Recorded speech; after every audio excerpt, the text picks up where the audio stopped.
Affaire Martinez-Zogo, les noms qui manquent pour clôturer l'enquête.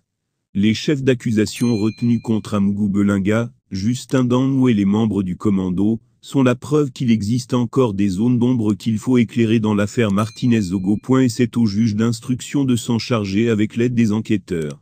Depuis le début de l'affaire, plusieurs noms sont cités dans les 3 différentes versions des faits données par le lieutenant-colonel Justin Danhou. Premièrement, il a avoué être le responsable du commando en charge de la torture, puis de l'assassinat de Martinez-Zogo.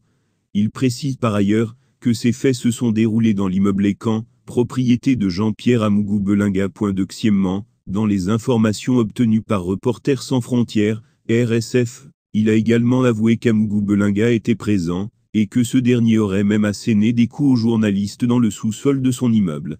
Sans oublier les précisions que Justin Danhou a données sur le garde des Sceaux, Laurent Esso.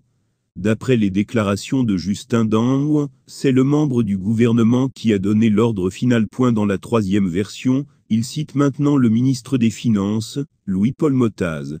En conclusion, Laurent Esso et Louis-Paul Motaz pourraient être les pièces qui manquent au puzzle pour résoudre l'enquête. Il faut donc les auditionner pour avoir quelques éléments de réponse. Une chose qui paraît bien plus simple à dire qu'à faire, car sans le feu vert du président Paul Biya, aucune procédure ne pourra être lancée. En attendant, le juge d'instruction et les enquêteurs devront se contenter des éléments de preuve en leur possession, et ceux qu'ils pourraient trouver éventuellement.